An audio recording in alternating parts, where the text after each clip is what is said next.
भैया राम राम थारो भाई भगत पालाराम बंजारा पीआर देसी खबर देसी देख बिना ब्रेक लाइक शेयर पे अंगूठा टेक। साथियों सबसे पहले सबसे अहम बात बता देते हो मेरे साथियों के, सरकार का पैसा बिल्कुल इन्वेस्ट हो रहा है, बिल्कुल खाली जा रहे हैं मेरे साथियों। और ये देखो आपको बिल्कुल सामने मैं दिखा देता हूँ, नगर पालिका की सबसे बड़ी कमी है कि यहाँ पर बिल्कुल भाई इस पार्क में गंद मच रहे हैं मेरे साथियों। दूसरा पार्क में और भी दिखा देता हूँ मेरे साथियों, वो देखो पूरा भाई गंद मचा है मेरे साथियों। इनके साथ में भाई लड़ाई लड़ने के लिए नगर पालिका का भाई बिल्कुल धरना जो प्रदर्शन है, गुरलाल जी हमारे साथ में बैठे हैं। भी देखो डेली के डेली एक जो वैक्यूम वाली जो मशीन आई हुई है वो पूरे कहते भी शहर के सफाई करती है, रोडों की सफाई करती है, परंतु हजारों रुपए का डेली तेल फूंका जा रहा है मेरे साथियों। बहुत मोटा अपने शहर को नुकसान है। और पूरे गुरलाल जी से बात करेंगे, इन तक पूरी भाम काटेंगे दिल की भी पूरा मामला क्या है, पूरी बात क्या है। नमस्कार जी भाई साहब जी। नमस्कार भाई साहब, आप यहाँ पहुंचे हो, आपका धन्यवाद। हाँ जी, 20 दिन से आप धरना लगा के बिल्कुल जच के बैठे हो, शहर की सफाई नहीं हो रही है, नगर पालिका की बहुत मोटी कमी है, क्या कहना चाहोगे जी आप गुरलाल जी? मैं ये कहना चाह रहा हूँ, अधिकारी जो है वो गांधी जी के 3 बंदरों की तरह, कोई तो आंख मीच के देख रहे जी, कोई मुंह बंद करके बैठा है, कोई कानों से बहरा होके बैठा है। इनको ना तो कुछ दिख रहा है, ना सुन रहा है, ना कुछ बोलने को तैयार है जी। करोड़ों रुपए के बिल बनने लग रहे हैं सिर्फ कागजों में विकास के नाम पर। और विकास ऐसा होने लग रहा है जी, वो शहर को भी नहीं पता वो विकास कहाँ होने लग रहे हैं। शहर के पार्कों में करोड़ों रुपए के टेंडर कर दिए, जिनमें ट्यूबवेल लगा दिए, वो पार्कों को ही नहीं पता कहाँ ट्यूबवेल लगाए हैं। इंग्लिश रोज खिल गए, महंगे महंगे पौधे लग रहे हैं। नहीं, कागजों के अंदर तो ट्यूबवेल भी चल रहे हैं, फुहारे भी चल रहे हैं, सब कुछ चल रहा होगा। हाँ, वो कागजों में चल रहे हैं। वो मैं आपके माध्यम से अपने डीसी महोदय जी है, डीएमसी जी है, नगर परिषद के ईओ साहब हैं, इन सब से एक बात पूछना चाहता हूँ, वो जो आपने महंगे पौधे लगाए हैं वो सिरसा के कौन से पार्क में खिले हुए हैं, कृपया वो दिखा तो दो। वो ट्यूबवेल जितने आप लोगों ने बिल बना रखे हैं वो चला तो दो कम से कम।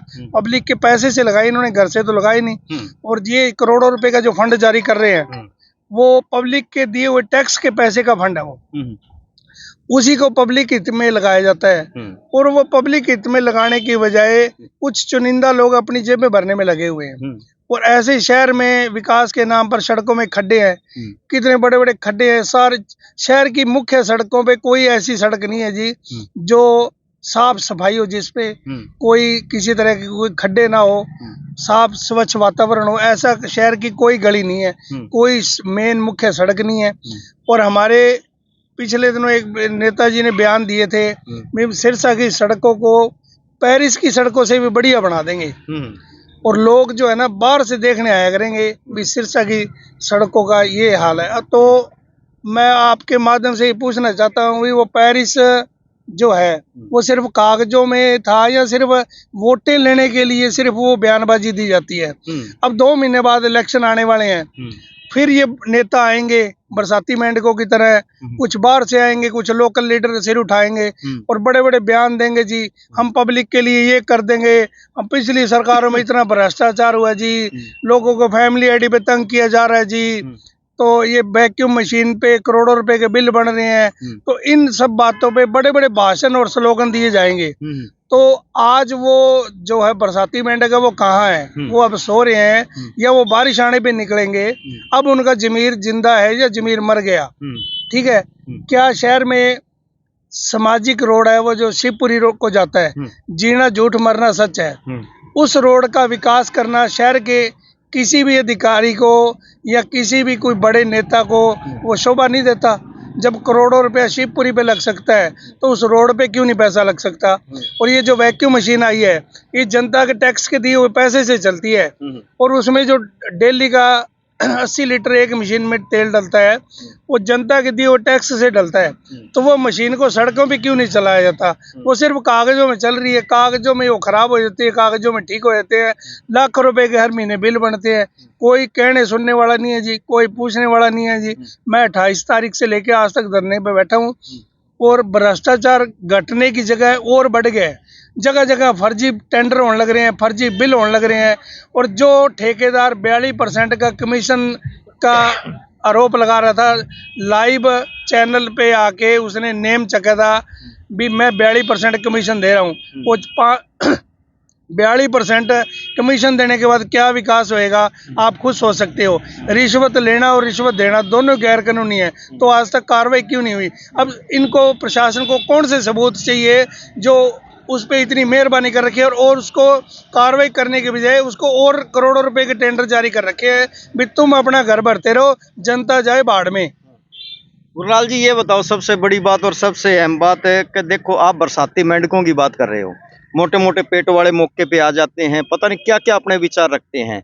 शहर के अंदर एक मैंने छोटी सी एक खबर बनाई थी, खबर समझ लो, एक वीडियो बनाई थी मैंने, खैर मैंने वायरल नहीं की वो भी। वो जो वैक्यूम जो मशीन आप कह रहे हो, वो आगे से जैसे नीचे से मिट्टी उठा रही है परंतु पीछे फेंक रही है। वो ये पूरा मामला क्या है, ये पूरी कहानी क्या है? वो मशीन खराब है या मान लो लोगों की कुछ, मान लो, या आम जन जान नहीं सकते इस बात को? वो मशीन खराब नहीं है जी, इनकी सफाई करने की नीयत खराब है।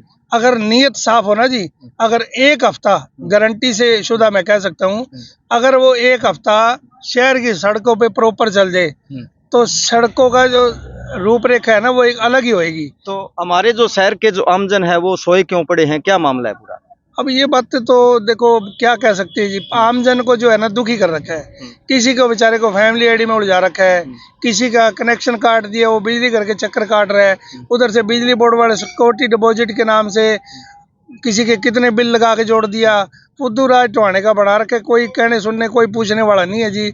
जबकि बड़े बड़े नेता अपने यहाँ सिरसा से आते हैं और सिरसा के लिए कोई डेवलपमेंट नहीं है। कागजों में तो बहुत बड़े बड़े वादे हो रहे हैं, बड़े बड़े स्लोगन दिए जा रहे हैं, हर गरीब को पक्का मकान, हर गरीब के लिए ये सहूलियत।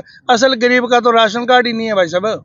कौन से गरीबों की बात कर रहे हैं? गरीब लोग जो है सिर्फ वोट लेने के लिए है और सिर्फ इनके वोट बैंक के आंकड़ों के लिए गरीब लोग हैं और गरीबों के लिए इनको कोई सुविधा नहीं देनी। ये सिर्फ लोगों को गुमराह करके, लोगों को भ्रमित करके, सिर्फ इनका एक ही लक्ष्य है वोट लेना। इससे ऊपर इनका कोई मकसद नहीं है। गरीब कल मरते चाहे आज मरे, इनको कोई मतलब नहीं है। इनको सिर्फ अपनी वोट बैंक से मतलब है, अपनी वोट लेनी है इन्होंने। वो चाहे झूठ बोल के ले, चाहे कोई धर्म के नाम पे ले, चाहे किसी भी नाम से वोट ले, कोई जातिवाद पे ले, पब्लिक को इकट्ठा नहीं होने देना। इन्होंने पाड़ के रखना है, वोट डालो राज करो। और ऐसे ही आप देख रहे हो, किसी किसान को तो पोर्टल में उलझा रखा है, उसकी फसल का उस पर पंजीकरण नहीं हो रहा।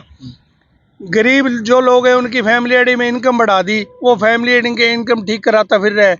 किसी का राशन कार्ड काट दिया, कोई किसी का आयुष्मान कार्ड बना के दे रखा है, उसको सिरसा वाले डॉक्टर नहीं मानते। अब वो 5 लाख रुपए का आयुष्मान कार्ड बनाया हुआ है, तो हर बीमारी के लिए वो वैद्य क्यों नहीं है? वो गरीब जाता है, उसको कहते हैं ये इस बीमारी पे नहीं चलेगा, इस बीमारी पे नहीं चलेगा, तो वो फिर घूमने फिरने के लिए बनाएगा आयुष्मान कार्ड। वो किस लिए बनाए हैं? जब कोई गरीब का उस पर सुनवाई नहीं होनी, किसी गरीब का इलाज ही नहीं करना, तो असल गरीब जो है वो तो चक्कर काट रहा है। अब हर गरीब को कहते हैं पक्का मकान होगा, अब जिसका कहते हैं 100 गज का मकान होएगा वो तो गरीब नहीं है, ठीक है।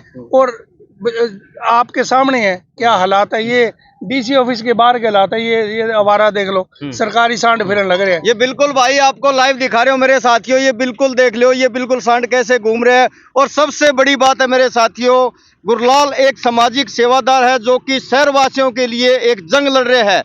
क्यों जंग लड़ रहे हैं? आमजन क्यों सोया पड़े है? जंग और भी लड़ सकते हैं, परंतु गुरलाल जी का मैं बहुत बहुत धन्यवाद करता हूं, इनके जज्बे को मैं सलाम करता हूं जो कि पूरे शहर वासियों के लिए जो जंग लड़ रहे हैं। बाकी थोड़ी और भी बात करेंगे। ये जगह जगह पे जो है ना भ्रष्टाचार जो है ये सिर्फ स्लोगनों में नजर आ रहा है। करोड़ों रुपए जनता के दिए हुए टैक्स के पैसे का ये दुरुपयोग हो रहा है और ना तो इस पे अपने कोई डीसी महोदय जी का अभी तक इन्होंने कोई वो करे जी, और ना अभी तक कोई जांच कमेटी बनाई है जी। भी इतना भ्रष्टाचार होने लग रहा है, ये तो है नहीं डीसी साहब को पता नहीं है। जब बड़े बड़े मेन अखबारों में आने लग रही है तो डीसी साहब भी अखबार तो पढ़ते ही हैं। और कल हमने डीएमसी का पुतला फूका जी, और मैं आपके माध्यम से और चेतावनी देना चाहता हूँ, अगर एक हफ्ते तक किसी तरह कोई कार्रवाई नहीं की गई तो 1 हफ्ते बाद नगर निकाय मंत्री का पुतला फूका जाएगा। और उसके बाद भी अगर कोई कार्रवाई नहीं हुई तो कोई और सख्त आंदोलन छेड़ेंगे जी। और इनको भ्रष्टाचार पे जो है ना इनकी आंखें खोलनी ही पड़ेंगी। और आगे 2 महीने बाद इलेक्शन है, मैं इनसे रिक्वेस्ट करता हूँ या तो ये पब्लिक के मुद्दों पे वोट ना मांगे। अगर वोट पब्लिक के मुद्दों पे मांगनी है तो पब्लिक के काम भी होने जरूरी है। आम गरीब लोग जो है ना, आप किसी हॉस्पिटल में जाके देखो, वहाँ आयुष्मान कार्ड वाले कितने मिलेंगे, वो कहते हैं हमारा नहीं, कोई सिफारिश है वो तो काम करा लेता है। पैसे वाले का तो आयुष्मान कार्ड भी बन जाता है, बीपीएल कार्ड भी बन जाता है, गुलाबी कार्ड भी बन जाता है। गरीब बंदे के लिए कोई सहूलत नहीं है जी, और ना गरीब की कोई सुनवाई है। गरीब की सिर्फ इनको वोट की चिंता है, वो वोट ही इन्होंने लेने हैं, और जनता जाए बाढ़ में, इनको किसी से कोई मतलब नहीं है जी। इनका एक ही उद्देश्य है, फूट डालो, राज करो, इनको धर्म के नाम पे उलझाओ, इनको जातिवाद में उलझाओ, इनसे वोट लो, बस इतना ही मकसद है इनका। वाह जी वाह। तो 20 दिन से धरना आपने लगा रखा है गुरलाल जी, और कोई आपके पास में कोई आए अभी तक प्रशासन के आदमी, क्या कहना चाहोगे? प्रशासन अगर आना चाहता तो ये भ्रष्टाचारी क्यों होता? प्रशासन तो आंख मीच के बैठा है, और जो ठेकेदार आरोप लगा रहे 42% का, उसी ठेकेदार को और करोड़ों के टेंडर जारी कर दिए। तो भ्रष्टाचार कम कहाँ हो रहा है? ये तो ऑनलाइन कर दिए इन्होंने। भ्रष्टाचार जो है ना, ये तो ऑनलाइन कर रखा है, भी कोई पूछने वाला नहीं है जी। जिसकी लाठी उसकी भैंस है, बस इन्हीं के वो बंदे हैं जी, वो इन्हीं को लुटा रहे हैं। पब्लिक का पैसा है, कोई पूछने वाला नहीं है। यानी कि एक बागड़ी में कहावत है, आंधी पीसर कुत्तो खावा है। बस वो खान ही लग रही है, देख लो। दूध की रखवाली बिल्लों से कराई जा रही है, और चोर कुत्ते मिले हुए हैं। जब चोर कुत्ते आपस में मिल जाते तो खेत की राखी जो है ना, वो नहीं हो सकती। वो बाढ़ खेत को खा रही है, और बाढ़ ही खान लग रही है जी। और करोड़ों रुपए के जो है जनता का जो टैक्स का पैसा है, वो दुरुपयोग होने लग रहे हैं। नहीं, अगर प्रशासन चाहे तो कार्रवाई नहीं होती। क्यों नहीं होती? 2 मिनट में कार्रवाई हो जाए, पर प्रशासन चाहता नहीं इन लोगों पे कोई कार्रवाई करना, क्योंकि ये वो जो कुछ ठेकेदार जो अपनी जेबें भर रहे हैं ना जी, वो अपनी जेबें नहीं भर रहे, वो कुछ हिस्सा इनके तक भी पहुंच रहा है। अगर इनके तक वो हिस्सा ना पहुंचता तो ये आज 28 तारीख से धरने पे बैठा हूं मैं, आज तक उन सब पे कार्रवाई हो जाती, उन सब पे रिकवरी डल जाती, और सब वो फर्जी ठेकेदार जो बना रखे इन्होंने, वो ब्लैकलिस्टेड हो जाते, और वो इनकी उच्च अधिकारियों की और ऊपर तक मंत्री संतरियों की जेबें भर रहे हैं, तभी कार्रवाई नहीं हो रही। और आपके माध्यम से मैं तो यही मुख्यमंत्री से अपील करना चाहता हूँ भी इन लोगों पे कोई कार्रवाई करो, और या इन मुद्दों पे पब्लिक से वोट ना मांगा करो। अगर पब्लिक से वोट मांगने हैं तो पब्लिक के जो अधिकार हैं, जो पब्लिक के काम होने चाहिए, वो पब्लिक के काम करो। वाह जी वाह, क्या बात। आमजन को क्या संदेश है गुरलाल जी आपका? आमजन को मैं कहता हूँ अपने हकों के लिए आवाज उठाओ, और आज ये मेरी लड़ाई नहीं है, आप सबकी लड़ाई है। और मेरा तो एक छोटा सा, मैं तो आपको जगाने का काम कर रहा हूँ, कोई जाके ना जाके वो अगले की वो है जी, मैं अपना फर्ज अदा कर रहा हूँ जी। तो भाई चलती वीडियो को शेयर कर दिया करो मेरे साथियों। अगर मेरे किसी भाई ने अगर सब्सक्राइब नहीं कर रखे तो भाई सब्सक्राइब कर लो, फॉलो नहीं कर रखे तो फॉलो कर लो। धन्यवाद, शुक्रिया, जय जवान जय किसान।